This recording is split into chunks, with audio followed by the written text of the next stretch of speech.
Vai ser apresentado o problema número 8, congelando gotas, que tem o seguinte enunciado. Coloque uma gota d'água em um prato resfriado até cerca de menos 20 graus Celsius. Ao congelar, o formato da gota pode se tornar semelhante ao de um cone com uma ponta afiada. Investigue este efeito. A partir de agora, o time relator tem 12 minutos para fazer sua apresentação. Boa tarde a todos. Meu nome é Gabriel Demetrio, sou da equipe Pokébola. Vou apresentar para vocês o problema número 8, congelando gotas. Bom, o enunciado nos pede que nós colocamos uma gota d'água em um prato resfriado até cerca de menos 20 graus Celsius e afirma que, após congelar, o formato da gota pode se tornar semelhante a um cone com uma ponta afiada. O problema pede para que investigamos esse efeito. Bom, antes de tudo, eu gostaria de demonstrar o fenômeno que nós filmamos em laboratório.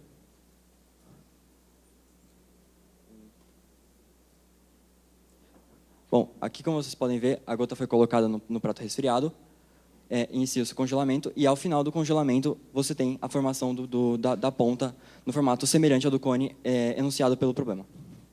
Bom, a minha apresentação será dividida em basicamente 3 partes. Inicialmente, eu demonstrarei uma teoria, como ocorre o fenômeno, todas as fases, todas as partes de como o fenômeno ocorre, desde o momento do contato até o congelamento e a formação do pico. Em seguida, eu demonstrarei um modelo geométrico para a previsão do formato da gota. E, após isso, os nossos experimentos e a comparação com a previsão do formato da gota e o formato encontrado nos experimentos. Por fim, uma conclusão. Bom, o problema é muito específico quando ele pede água. Coloque uma gota d'água. Por que o problema pede água? A água tem uma peculiaridade, ela apresenta um comportamento anômalo em relação às outras substâncias. Como vocês podem ver, no estado sólido, ele apresenta um maior volume, ou seja, quando a água se solidifica, está no estado sólido, a sua densidade é menor, para uma mesma massa, seu volume é maior do que quando está, por exemplo, no estado líquido. O mecanismo. Bom, inicialmente, a gota entra em contato com a superfície fria. Devido à diferença de temperatura, surge um fluxo de calor da gota para o substrato.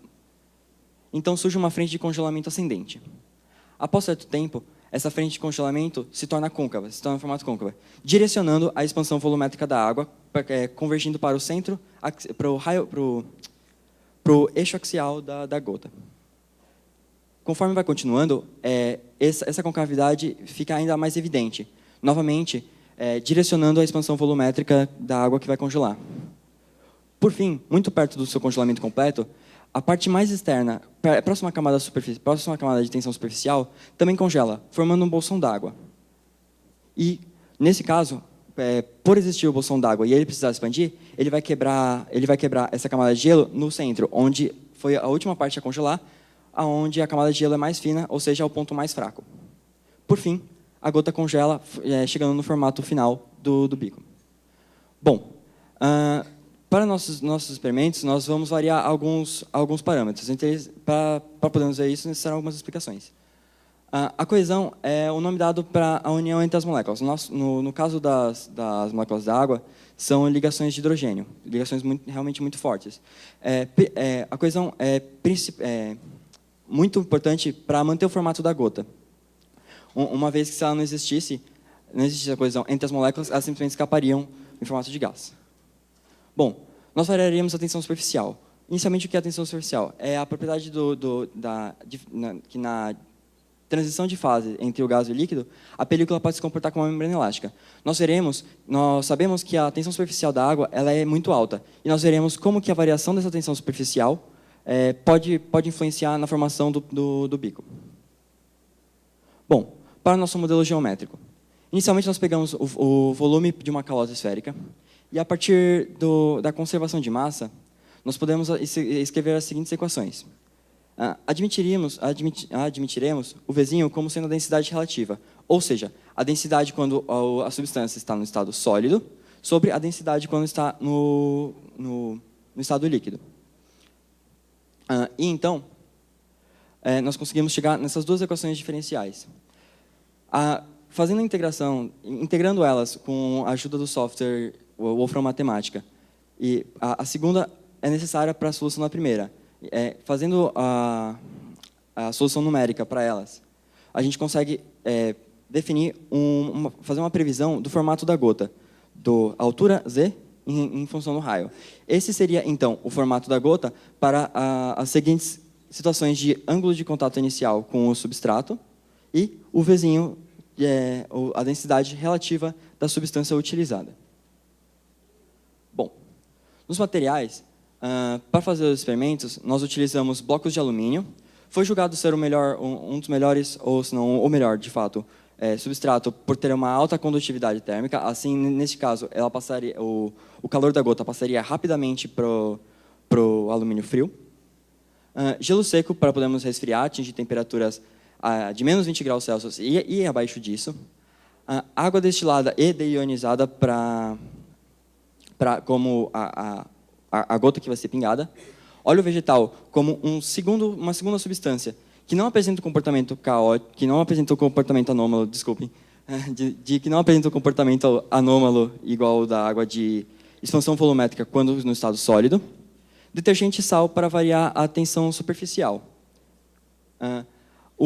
Para medirmos a temperatura, nós utilizamos um termômetro a laser.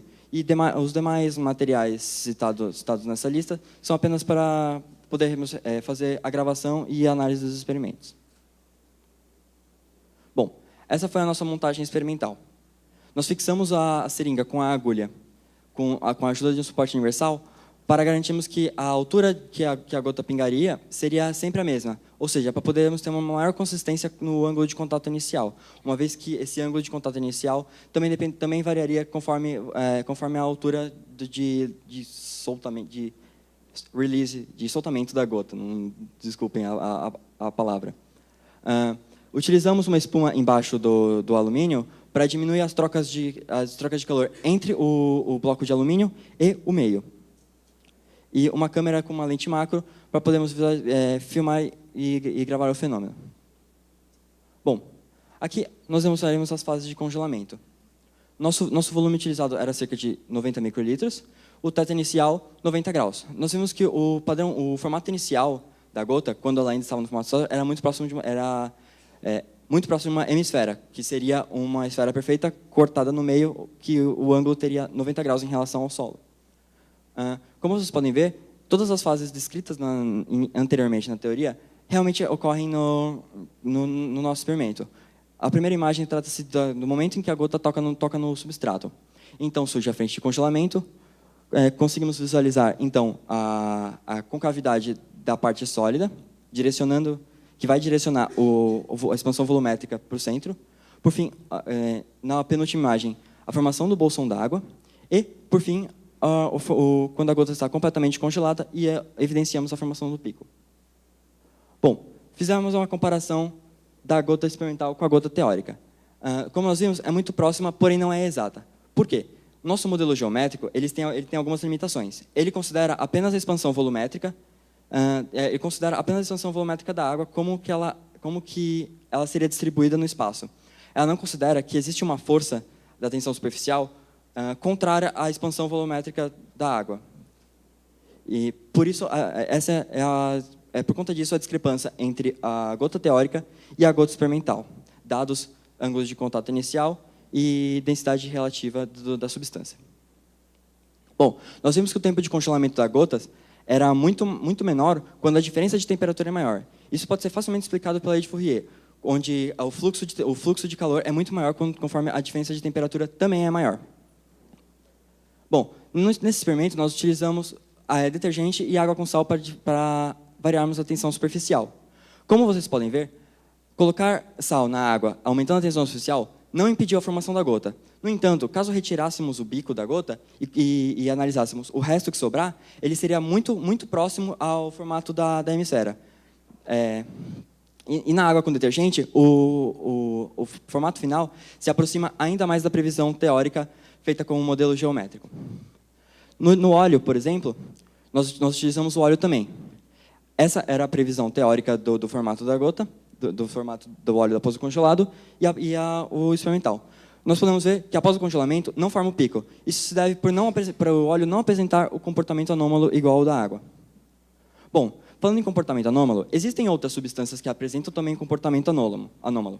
como é o caso da prata, o antimônio e o ferro. No entanto, nós temos alguns impedimentos de utilizar esses materiais, como, por exemplo, o ponto de fusão muito alto da prata ou o antimônio ser muito tóxico.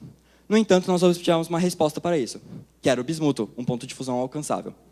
E não era tóxico. Nesse momento, os 2 integrantes da minha equipe estão demonstrando, numa plaquinha, como ficaram as gotas quando nós liquefazemos e depois solidificamos o bismuto. Evidenciem, tocando a parte superior do bismuto, a ponta formada após o que seria análogo ao congelamento da água, na verdade, a solidificação do bismuto, como vocês podem ver nessa imagem, por exemplo. Bom, evidenciamos que realmente ocorre a formação do pico, confirmando que o comportamento anômalo é fundamental. O fato da densidade relativa ser menor que 1 é fundamental para ocorrer o fenômeno. Bom, como conclusão, nós vimos que o fenômeno depende fortemente do comportamento anômalo. É possível prever o formato da gota geometricamente, no entanto, com as limitações já citadas. E a tensão superficial não impede o fenômeno de acontecer, pelo menos na faixa onde é possível se colocar sal na água e ele ainda não fique saturado. Essas são as nossas referências utilizadas. E muito obrigado.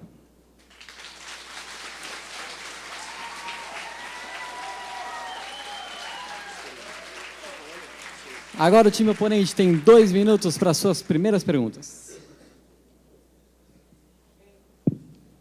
Sim, calma.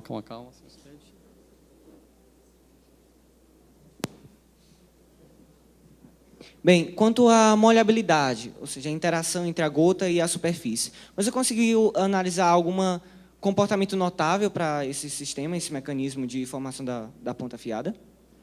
Negativo. Uma vez que a gota está em contato com o substrato e há a passagem não impedida do fluxo de calor da gota para o substrato, o fenômeno ocorreria. Não ocorreria? Ocorreria. Certo. Em relação à queda da gota d'água, você conseguiu variar a altura da queda e observar como estaria associado essa ponta afiada a... Sim, a altura que, como citado na apresentação, a altura que você solta a gota para cair no substrato, vamos exemplificar. Se você solta a gota numa altura muito alta, a energia que ela tem quando ela atinge o solo, no caso o alumínio, seria muito grande e causaria um espalhamento da gota. Se fosse muito pequena, a gota poderia se aproximar no formato mais esférico, ou seja, tendo um ângulo de contato muito maior. Vocês conseguiram analisar a formação da ponta afiada para volumes de gotas diferentes? Gotas com volumes diferentes, perdão? Sim. Por favor, eu vou mostrar agora um apêndice. Por favor, slide número 26. Aqui nós utilizamos uma gota muito maior. Desculpa a falta do volume, mas, na verdade, o volume era 3 vezes o da gota utilizado nos experimentos anteriores. E, como você pode ver, evidencia a formação do pico da mesma forma com uma gota maior. Certo. Quando você utilizou o óleo, você percebeu a questão da diferença da interação intermolecular do óleo para a água? Da interação intermolecular dentro do óleo, só do óleo, ou da interação intermolecular do óleo com o substrato? A analogia entre essas duas substâncias. Bom, nós utilizamos o óleo porque ele apresentava um comportamento diferente. A gente suspeitava que ele apresentava um comportamento diferente por apresentar um comportamento normal. Ok, agora o time oponente tem 3 minutos para preparar sua apresentação.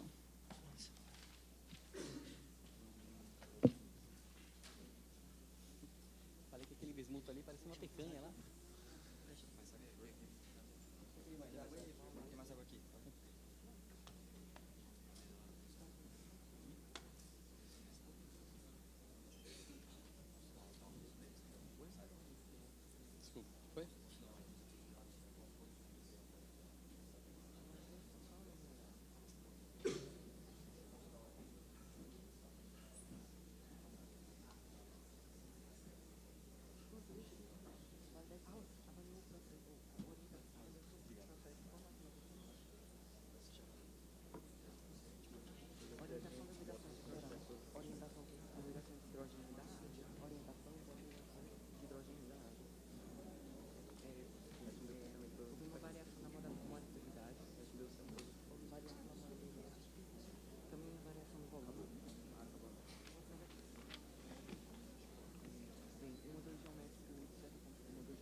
começar a discussão, aí você passa para eles lá.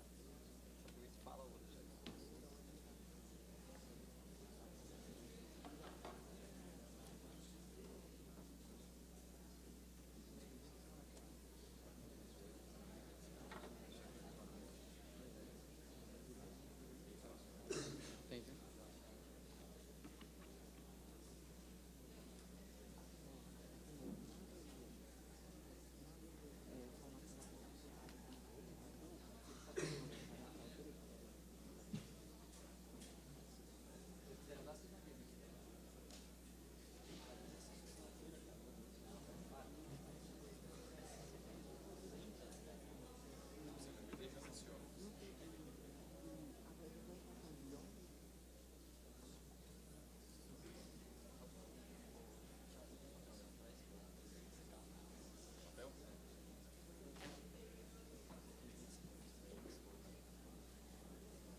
Agora o time oponente tem 3 minutos para fazer sua apresentação.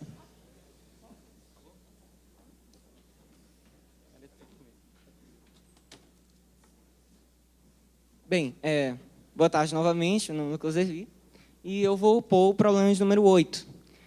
Quanto aos pontos positivos da equipe relatora, houve uma visualização do fenômeno por vídeo, inclusive também para os jurados. Teve um bom encadeamento teórico experimental, analisou a expansão anômala da água, avaliou também o processo de formação da ponta, também avaliou a orientação entre as ligações de hidrogênio da água, e também houve uma variação na molhabilidade que ele explicou posteriormente. Entretanto, o modelo geométrico é falho, uma vez que ele conseguiu definir esse modelo matematicamente. Entretanto, ele avaliou esses erros da teoria para o experimento, como ele apresentou, mas que eram muito drásticos, então não houve uma relação de fato consistente entre esses gráficos e a teoria apresentada. Ele não definiu uma equação para cúspide. Cúspide é o formato da gota após essa solidificação. Isso facilitaria o entendimento do problema, porque ela é em função de determinadas constantes que são bastante importantes. Ele apresentou algumas tabelas confusas e sem uma interpretação precisa. Seria bem interessante se posteriormente ele analisasse, interpretasse. Ele não falou do movimento dos íons durante a formação da ponta afiada. Ele utilizou um experimento com solução iônica, entretanto, ele não falou do que, de fato, haveria essa diferença entre a diferença entre a ponta afiada da solução iônica, com uma solução iônica. Ele não citou a orientação das ligações intermoleculares no óleo durante sua solidificação. Qual seria a diferença entre essa orientação dessas ligações intermoleculares quanto ao uso de diferentes fluidos?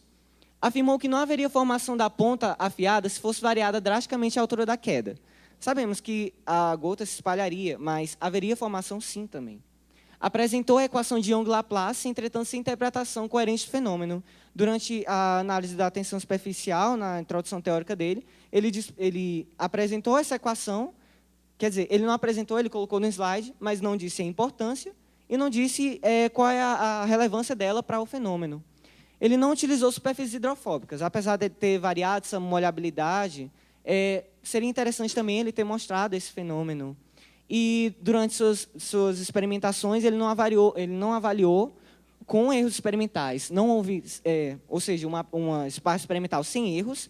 E ele também, quando ele foi avaliar essa disparidade entre o teórico e o experimental, no caso teórico, dos gráficos que ele obteve pelo problema, ele não avaliou essa disparidade, a diferença entre eles, e não observou também uma explicação mais precisa a respeito disso. Obrigado pela atenção.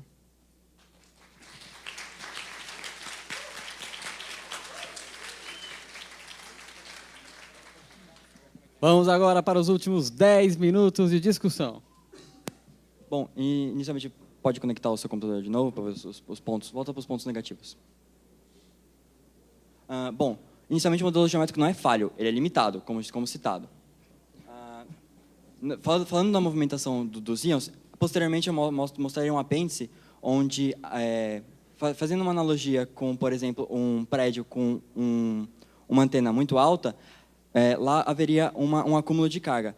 E, no caso da gota, isso, ao invés de atrair raios, como faz a ponta de um prédio, atrairia, na verdade, o vapor de água, formando a formação de cristais. Sim. Ok.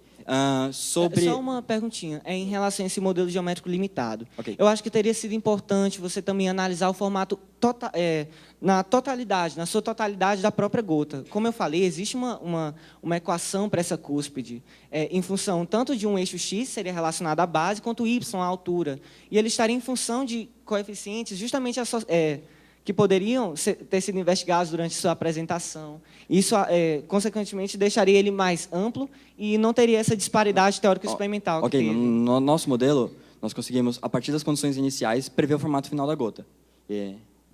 Sim, isso entretanto, você, quando apresentou o seu modelo experimental e avaliou seus gráficos em relação a formato da gota, você disse que não havia uma disparidade em relação à formação da ponta afiada no seu experimento, em relação à sua própria visualização.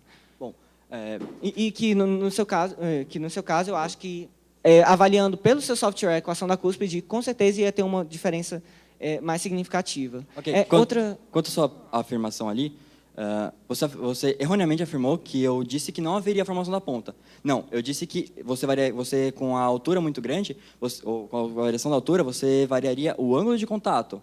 Não que não haveria formação da gota. E qual a influência desse ângulo de contato nesse caso? Bom, basta colocar na análise, na equação, no Wolfram Matemática, e ele te dará certo, o formato mas final qualitativamente, a gente poderia avaliar isso como inversamente proporcional ou diretamente proporcional à tensão superficial?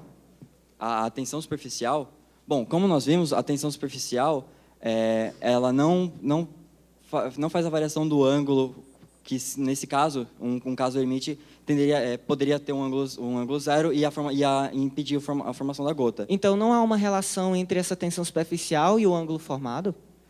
Bom, como você viu, o aumento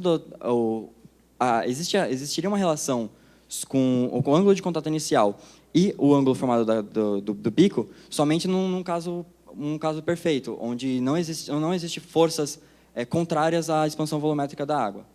Mas quando você fala forças contrárias a essa expansão, no caso você estaria citando essa força-peso.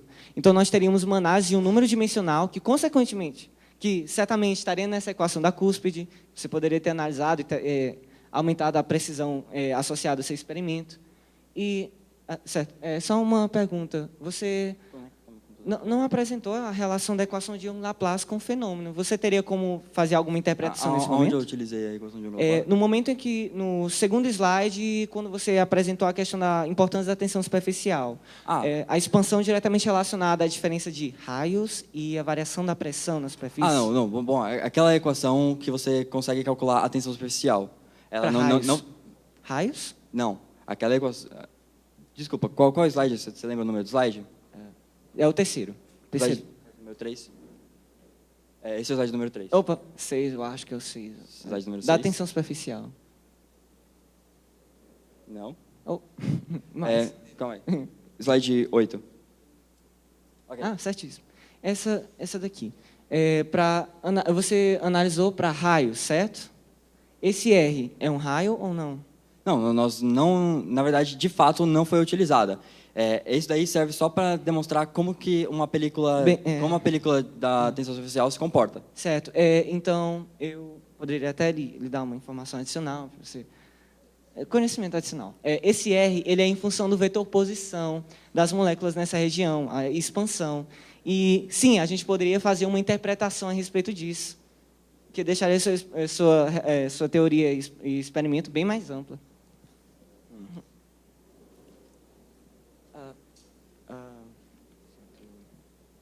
Em relação à altura da gota, quando você falou que variou o volume, você observou alguma notoriedade em relação à relação da altura da ponta afiada à altura total da gota?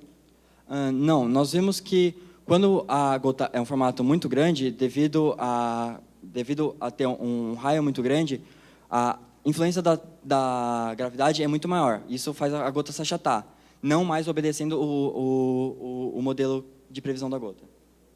Certo. Outra coisa, você sempre avaliou a questão da superfície para um ângulo crítico de contato, para π/2, certo? Sim, esse foi o ângulo de contato da base da gota com o alumínio. Ah, certo, da um ângulo de interna. contato. Ah, tudo bem. Porque eu tinha pensado que você Não, tinha... isso foi demonstrado. Tudo certo. Sim, eu vi a equação. Em relação ao erro experimental, você conseguiu analisar alguma imprecisão, alguma dificuldade durante o seu experimento associada às medições? Alguma imprecisão, você quis dizer? Sim. Por exemplo, seu termômetro a laser. Sim. Seu termômetro a laser. A gente sabe que durante a incidência do termômetro a laser poderia haver uma excitação das Não. partículas na região. O termômetro laser, na verdade, ele não utiliza o laser para fazer a medição. Sim. E o nosso termômetro laser, o laser podia ser desligado. Na verdade, o termômetro laser funciona com uma câmera infravermelho e ele analisa a emissão do infravermelho dado dos corpos. O Então seu termômetro tinha essa câmera, nós desligamos a função laser do termômetro e aproximamos o termômetro do nosso substrato para poder medir confiavelmente a temperatura do substrato. Certo. Em relação ao seu modelo teórico, você apresentou uma equação na qual havia no primeiro termo, a densidade do sólido e no segundo, a densidade do líquido. Sim. Aí era em relação à expansão, né, volumétrica da gota. Só que eu acho que seria bem interessante se você tivesse feito também a análise dessa razão, da densidade do sólido para a densidade do líquido. Porque uma vez que você variasse essa temperatura da superfície, a temperatura da gota congelada também ia ser diferente. Não ia ser apenas na fase latente. Nós fizemos as simulações. Obviamente não é possível testar todas, mas nós testamos com óleo e seu respectivo valor, o da água e seu respectivo valor. Então nós fizemos simulações, slide número 48. Certo, mas em relação a essas duas, a gota de 48. óleo e a gota de água, eu percebi que vocês estavam fazendo mais uma relação com a tensão superficial e tudo. Só que eu estou falando da questão de você utilizar a densidade do sólido e do líquido para analisar um comportamento específico da água. Em relação dessa razão... Nessas simulações, eu definitivamente utilizo as relações entre densidade da água sólida e do líquido? Sim. Então, você poderia me dizer qual é o gráfico relativo à razão, densidade do sólido e líquido menor que 1? Oi? Sim, O gráfico o quê por quê? Sim, você disse que para cada gráfico tem uma determinada razão. Então, você poderia me dizer qual é o gráfico desses 5 que tem uma razão menor que 1? Da densidade do sólido para a densidade do líquido? Sim, os 3 primeiros. Os 3 primeiros? Está, se você olhar título do gráfico, formato da gota, teto inicial e a densidade relativa utilizada na simulação. Certo. E qual seria aquele maior que 1? O último ali, 1,2. Ok. Que foi a do óleo e foi a comparação feita com o óleo. É verdade. E você teria alguma previsão teórica a respeito da orientação das ligações intermoleculares do óleo? Porque quando você avaliou essa tensão superficial, também poderia ter sido feita uma análise da questão da solidificação do óleo em relação às suas ligações. Bom, as ligações intermoleculares do óleo não era necessário a avaliação, uma vez que é sabido que o óleo não apresenta o comportamento anômalo da expansão volumétrica quando solidificado. E era exatamente isso a razão por eu ter utilizado o óleo em um experimento. De fato. Em relação àquela tabela, você poderia mostrar de novo? Qual tabela? Rapidinho, por favor. A tabela dos ângulos Slide e da número temperatura 17. de solidificação, por favor. Slide 17. Sim. Certo. Você poderia fazer uma interpretação rápida dessa tabela? Passou muito rápido, não deu para entender. Bom, como dito na apresentação, isso foi apenas para demonstrar que com uma variação de temperatura maior entre o líquido, um delta teta entre o líquido e o suporte sendo maior, o tempo de congelamento da gota seria muito menor. Nós fizemos a preferência por análise quando esse delta teta era muito grande, porque com um tempo muito pequeno a gente poderia desconsiderar todas as influências externas. Tudo bem. Mas você manteve constante a temperatura inicial do líquido e a Sim. temperatura de solidificação. E aí depois você achou um termo de congelamento diferente. Você queria mostrar um erro experimental com isso, né? Um desvio padrão? Não, Porque é a mesma coisa e está apresentando tempos diferentes. Eu analisei com a gota também quando a água estava a 0 graus Celsius. No entanto, Vamos não agora estou achando para aqui. 1 minuto de considerações Tudo bem. finais do time oponente. Nós podemos ver que houve inicialmente uma boa abordagem teórica experimental. Entretanto, durante suas relações, houveram muitas lacunas. Justamente na parte experimental, ele evidenciou uma disparidade, entretanto, ele não explicou claramente e também não encontrou uma equação que, associada ao seu software utilizado, pudesse, de forma mais precisa, analisar esse comportamento de expansão. Ele também seria bem interessante ele também ter analisado essa questão da altura da gota. Quando ele falou da questão da expansão, acho que seria importante também ele ter feito essa variação e ter mostrado no experimento, uma vez que também é visualizado na natureza. Então, para cada caso, a gente vê diferentes comportamentos e outras lacunas também, mas foi uma apresentação bem interessante e legal.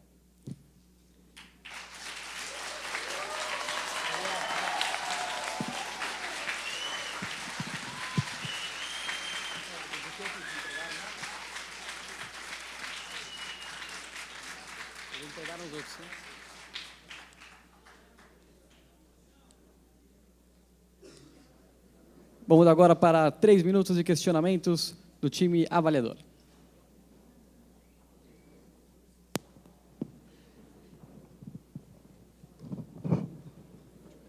Primeiramente, para o time relator. Sim. O problema explicita que a faixa de temperatura tem que ser de menos 20 graus Celsius. Nós utilizamos. Hã? Nós utilizamos. Não, sim, mas para temperaturas muito menores, você acredita que o fenômeno aconteceria de forma semelhante? Para temperaturas muito menores foi utilizado. No nosso caso, nós utilizamos menos 78 graus Celsius, a temperatura de sublimação do gelo seco. Ok, mas existe um limite inferior de temperatura?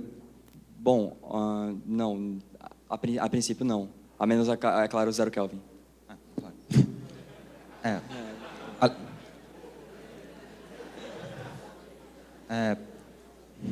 Tá.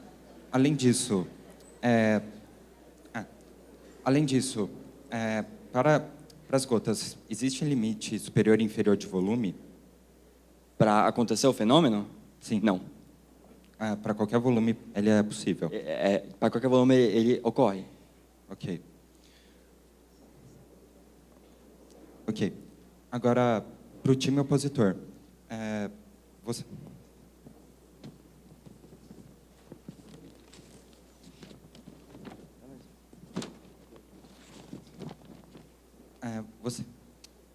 Você criticou que o time relator não usou superfícies hidrofóbicas no experimento. Qual efeito você acredita que aconteceria? A variação do ângulo crítico de contato e, consequentemente, uma diferença do comportamento de expansão e do volume da ponta afiada, no caso. O volume. Ainda no Perdão, mesmo... o ângulo da referente à ponta afiada, no caso. Ok. E você também citou, ainda no mesmo tópico, que existe uma relação entre a tensão superficial e o ângulo de contato que não foi apresentado pelo relator. Você pode explicitar essa relação? Sim, justamente essa interação da molhabilidade. Como eu... não dá. Perdão. Em relação a esse ângulo, nós podíamos medir, analisar isso pelo número de Bond, que é diretamente proporcional à tensão superficial, à gravidade, e dividido pelo comprimento. No caso, esse comprimento ele poderia ser medido justamente quando você analisasse para superfícies hidrofóbicas diferentes. Para cada volume, raio inicial igual, teria uma superfície de contato diferente. O relator concorda? Não. Uma vez que você consegue manter a gota e o substrato, mesmo que um hidrofílico e um hidrofóbico, mantendo garantindo que o fluxo de calor não seja interferido por essa coisa, o fenômeno ocorreria da mesma forma. Ok. E, por último, você citou o fenômeno da formação de bolsões da água. Sim. Você tem alguma explicação qualitativa para ele? Sim. Bom, como sabido, as moléculas da água na parte da tensão superficial elas estão mais próximas. Elas conseguem passar a sua energia por condução muito mais rapidamente do que as que estão no meio, muito dispersas. E a partir de agora, o time avaliador tem 2 minutos para preparar a sua apresentação.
Agora o time avaliador tem 3 minutos para fazer sua apresentação.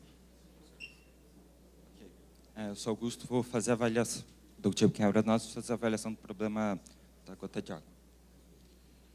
Okay. Primeiramente, quanto ao relator, quanto aos motivos da teoria, houve uma demonstração dos conceitos dos fenômenos básicos que formam o fenômeno mais geral, que é a formação das pontas, e foi buscado um modelo matemático que, para uma quantidade restrita de casos, é válido. Porém, na apresentação dos conceitos básicos, houve muita análise positiva e não foram explicados, como a formação das pulsões da água ou a forma que a gota se congela ao longo do tempo. E houveram alguns gráficos apresentados que não foram explicados, como do volume pela temperatura da água. Além disso, ele se centrou, até pelo modelo matemático muito restrito, em gotas côncavas e não houve uma explicação do porquê disso. Quanto ao experimento, foram tomados vários cuidados experimentais, criando um experimento muito preciso.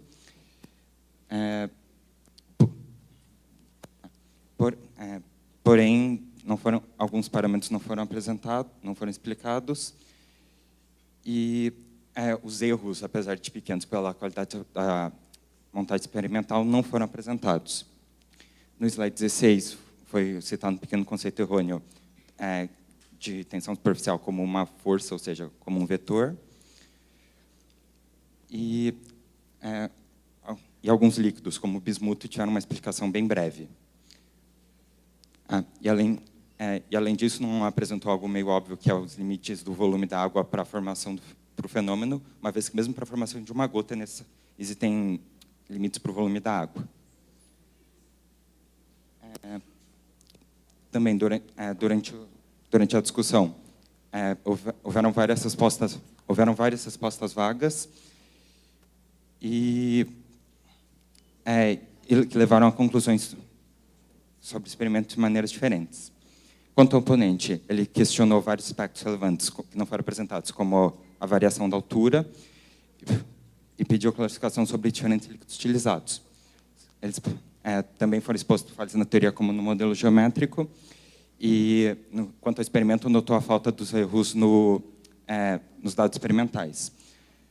Porém, ele fugiu muitas vezes do papel, apresentando explicações que não condiziam ao que foi explicações que não cabiam dentro do que foi apresentado, e de maneira geral o fight foi bem dinâmico, apesar de haver algumas fugas de papéis. E eu encerro minha apresentação.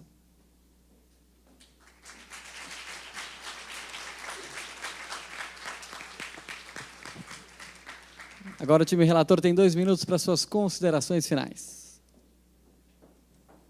Bom, obrigado ao oponente e avaliador pelas apresentações. Inicialmente, eu gostaria de dizer que nós não tínhamos um gráfico de volume vezes temperatura, então não é possível explicar uma coisa que eu não tenho. Nós explicamos, sim, o que a altura influenciaria, no caso, o ângulo de contato. E quanto à pergunta de por que ocorre a formação cônica, é muito simples. Vou utilizar o quadro para exemplificar. Consideramos que você tem um substrato e uma gota. Está muito pequeno para todo mundo ver? Tá, ok. Bom, o fluxo de calor aqui vai nessa direção. Nas áreas da borda, você tem uma altura menor, ou seja, menos líquido para ser congelado. A energia necessária, a transição do calor aqui, considerando que todos têm a mesma velocidade, que o fluxo de calor é constante, as áreas laterais congelarão primeiro porque elas têm uma menor altura. E assim, congelando mais rápido do que o meio, acaba formando o formato côncavo do gelo, como explicado. Bom, demais, obrigado a todos e eu espero que tenham gostado do fight. Desculpa a equipe Zero Kelvin pela menção.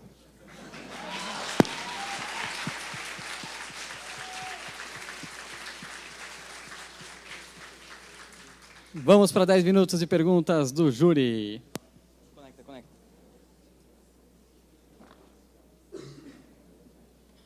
Bom, alô? Oi. Para a equipe relatora. Ok. Se essa gota tivesse uma diferença de temperatura entre as suas pontas, para qual lado inclinaria a ponta, você sabe me dizer? Bom, você considera... Uma maior e uma menor, sim. Ok, considerando, por exemplo, que você tem aquele substrato, metade da esquerda da gota está numa temperatura, metade da esquerda do substrato em contato com a gota está numa temperatura muito inferior do que a direita, o congelamento do lado esquerdo seria mais rápido, direcionando o congelamento para o lado contrário. Então, o pico seria deslocado para o outro lado.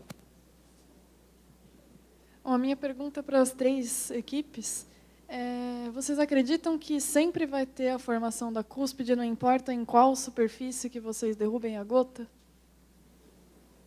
Desde que o estado inicial dela seja um formato de gota, sim. Não. Na realidade, quando temos uma superfície irregular, por exemplo, uma que não seja perpendicular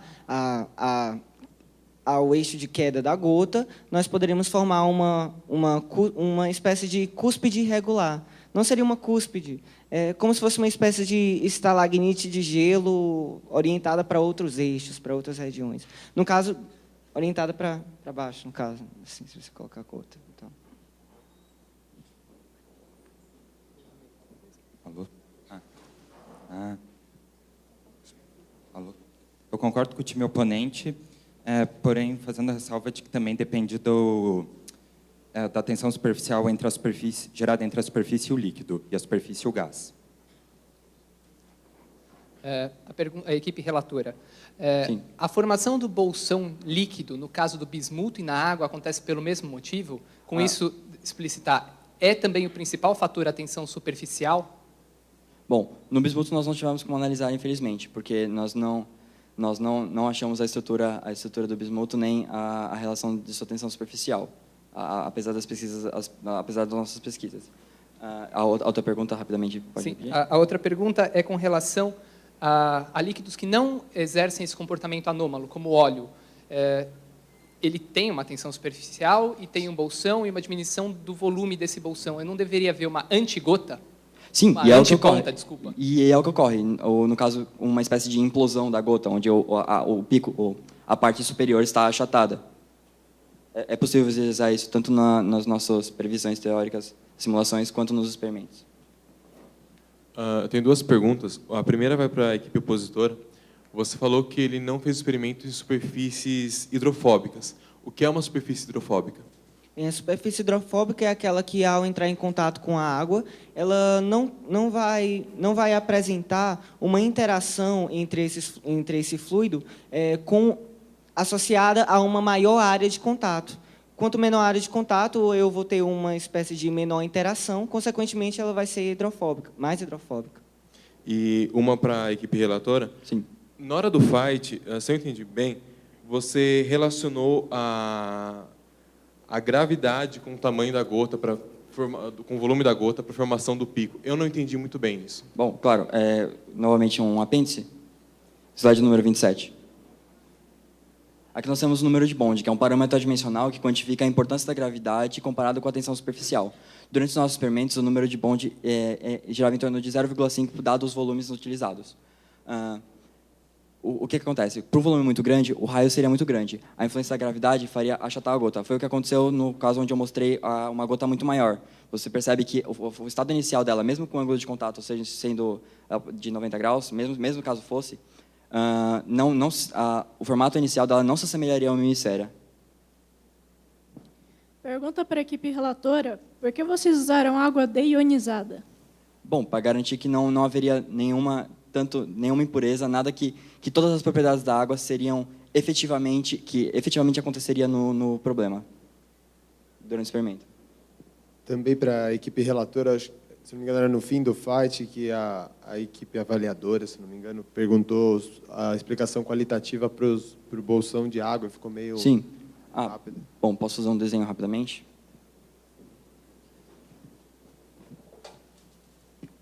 Desculpe pelo desenho, ok?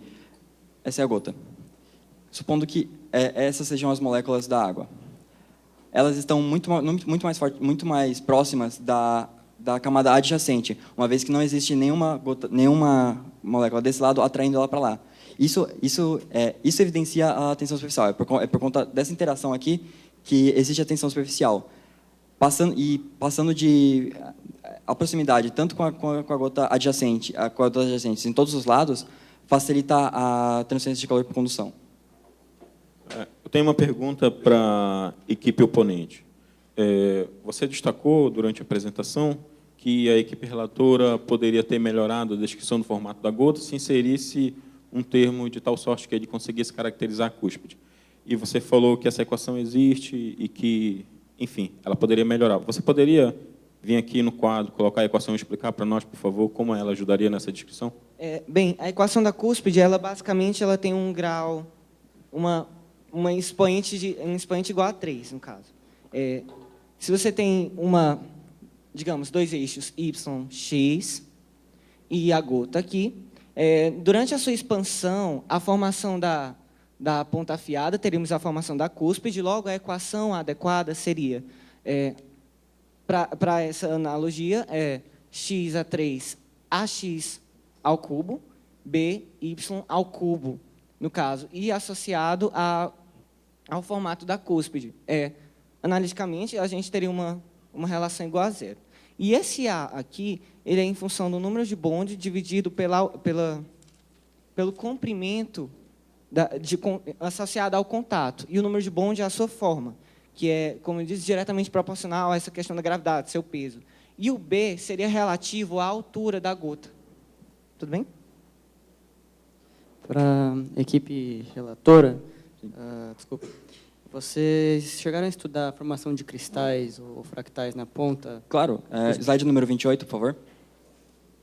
Aqui está a formação de cristais após o congelamento.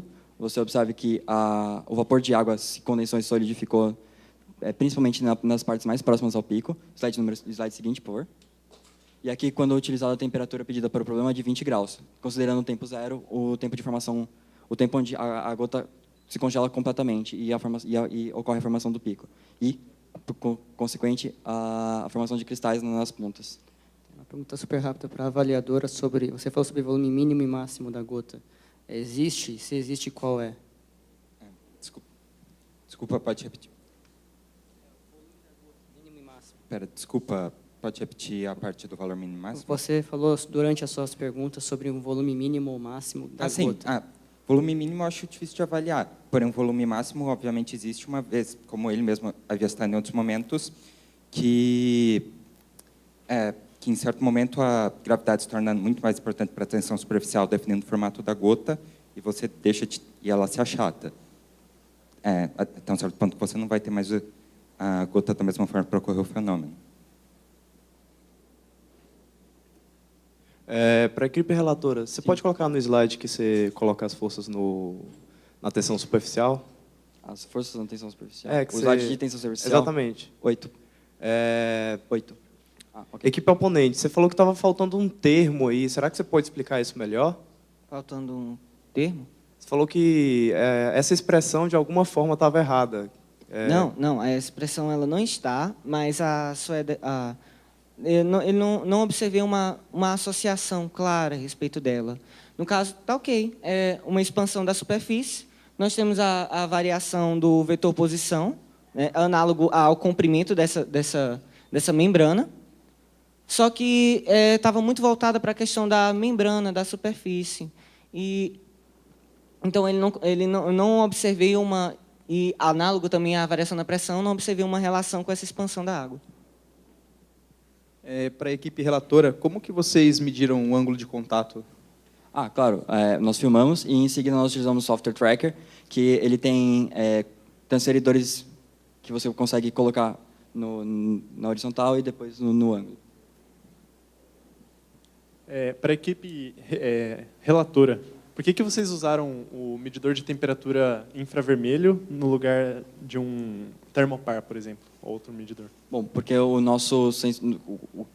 o termômetro a laser que nós tínhamos media as temperaturas que nós precisávamos. Então, qual seria a vantagem e desvantagem de usar um termopar? Bom, desconheço a vantagem de usar o termopar. Última chance de uma pergunta. Professor Nicolau, para fechar. Para a equipe relatora, você fez algumas considerações sobre uma ponta de um para-raio. Existe alguma analogia a respeito desse fenômeno que você descreveu e o fato do poder das pontas que a gente estuda em eletrostática? Sim, no caso, é apenas uma analogia, porque da mesma forma como o poder da ponta de um raio, de um para-raio, de uma ponta, que se funcionaria como um para-raio, atrai os raios para ele, as cargas para ele, a ponta da nossa gota também atrai o vapor de água pelo mesmo princípio também, por conta da polaridade da água direcionada. Senhores jurados, por favor, registrem as notas que decidem o YPT Brasil 2014.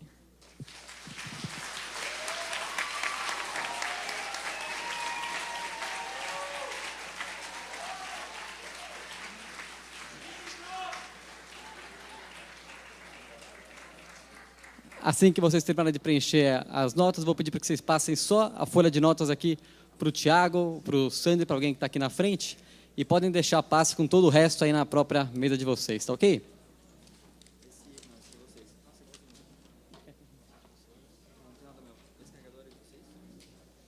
Tem um aqui que esse aqui eu acho que é do time, eu acho que é do time lá do...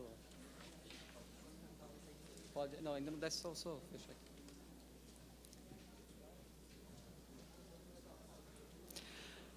Para a gente fechar, eu gostaria de pedir então uma salva de palmas a todos esses participantes, o corpo de jurados, os times Dinamis, Quebra-Nozes e Pokébola. E daqui a 30 minutos vamos descobrir quem fica com a medalha de ouro, as medalhas de prata, as medalhas de bronze, as menções honrosas. A gente já volta para fechar o torneio. Por enquanto, obrigado a todos pela atenção. Daqui a pouco tem a cerimônia de encerramento do YPT Brasil 2014. Até já!